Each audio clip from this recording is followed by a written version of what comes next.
God is good, and my family and I just got back from Disney World Orlando, and it was our first time going to the Galaxy's Edge Star Wars area of the Hollywood attractions, and today I want to tell you all about the entire experience. Now please keep in mind that this video takes place in 2021 during the recovery phase of the pandemic, and there are still a lot of restrictions that in some ways made our trip better and in other ways made things worse. I'll be touching on what you can expect if you are a super nerd like my family and want to go to the Star Wars Galaxy's Edge, as well as talking about the Light Saber workshop, the Droid workshop, as well as the Millennium Falcon Smuggler's Run, the Rise of the Resistance ride, and everything we found to do at the park. I hope you enjoy. Before we begin, I want to give a big, major shout out to the members of Napalm. Thank you all so very much for your support. I could not do this without you. You are the sponsors of this channel. And if you would like to help support this channel, please click the join button down below for more information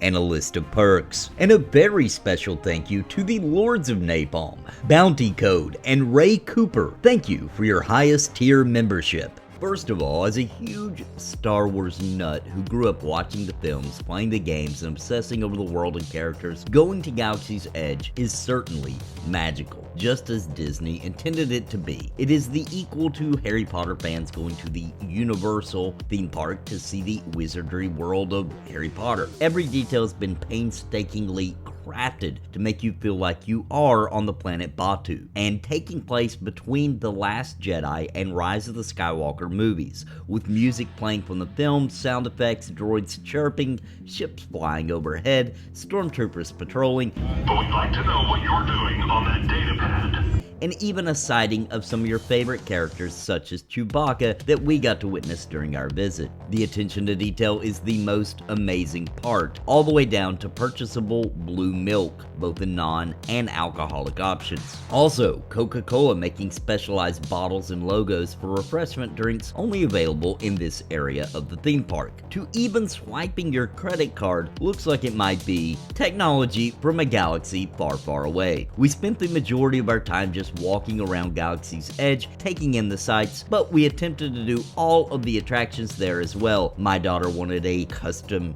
droid, and you can sign up using the Disney Experience app to do just that. And in the Droid Depot, which allows participants to completely design your very own remote-controlled droid with personalities of your choosing and picking the parts. My son was interested in the much more popular Light Saber building, which is where we had issues. These need to be booked way in advance, and unfortunately we couldn't get in for the full experience, even with the park operating at only 35% capacity due to the pandemic. Unfortunately, there is an option to go to the antiquities shop and build one there by simply standing in line, and my son was able to build the lightsaber he wanted, picking the hilt and the size of his saber, etc. There are also full costumes you will recognize immediately from the films, from Sith to Jedi to commoner, or exact replicas of some of your favorite characters from the films, so show up with a hefty wallet because Disney will definitely drain it with all the exclusive Star Wars gear and collectibles that will melt a nerd's heart. But now, let's talk about the attractions or rides available in the park. There are technically 3 rides for Star Wars available, although one of them is outside of Galaxy's Edge. This one is called the Star Wars Tour, and it is a cinematic 3D ride in which an animatronic C-3PO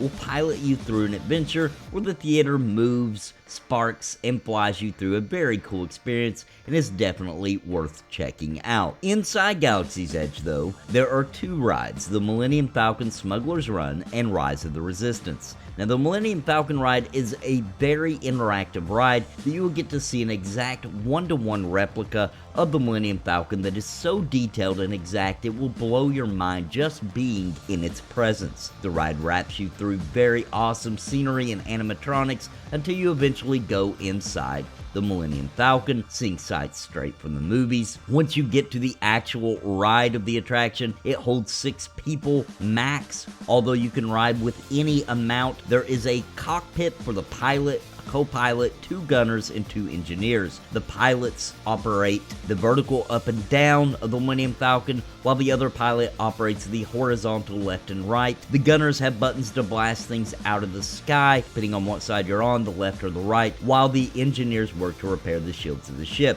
This ride is basically a highly advanced video game in which the cockpit moves with the directions the pilot directs it, and you play through a very cool level. It gives you the full experience of piloting the Millennium Falcon, complete with a score on how well you and your team did at the end. And as you're exiting, you can even see the damage caused to the Millennium Falcon with sparks and things basically taken straight out of the film. You can feel the hits from the direction you were struck on the ship while you're playing. You can feel the intensity of going into warp speed as the force pushes you against your seat, and it really was a magical time that I will forever feel that I have now piloted the Millennium Falcon, and surely a memory my kids will forever cherish. During our visit, we were able to ride with short wait times around 30 to 40 minutes, and this is an absolute must-do for fans of Star Wars of all generations. Now let's talk about the rise of the Resistance. This $1 billion ride that is filled with animatronics that are so lifelike, it is shocking that they are not live actors. This thrilling must-do ride of the entirety of Walt Disney World parks as a whole, and I have some bad news. This ride is very difficult to get the privilege to ride,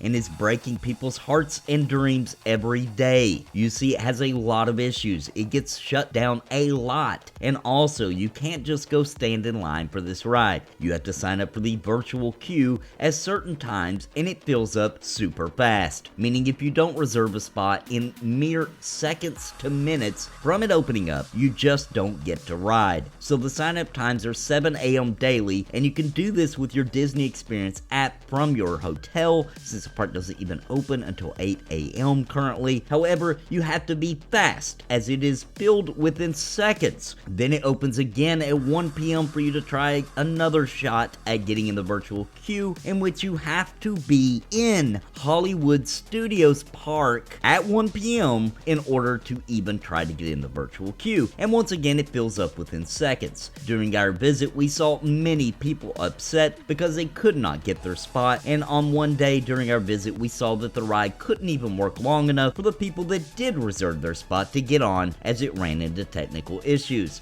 Upon further research, it appears this happens fairly often. It is certainly worth trying to get on this ride, but you should not come to Disney World and expect it. There is some luck involved, and this ride obviously has a lot of issues, and it may just be impossible for you to ride it. If you can get on though, it is the coolest ride at Disney. Although Galaxy's Edge is completely amazing in scope and detail, and interacting with stormtroopers and Chewbacca was something I'll never forget, and feeling like I got to experience Star Wars in real life, I have to say that until they work out the kinks with the Rise of the Resistance ride and staff themselves up to be able to keep up with the demands of the Light Saber building experience, etc., I can understand why many are disappointed in Disney's billions of dollars they have spent creating this place. Everyone says Disney had to cut staffing due to the pandemic, but let me tell you, I witnessed the park in its entirety, and there is simply no way that they couldn't staff it right now. And I do think it's quite a tragedy for families that want to come just for Star Wars Galaxy's Edge and then do not get to fully experience it. I am happy with my trip, and so was my entire family, and I am glad we went.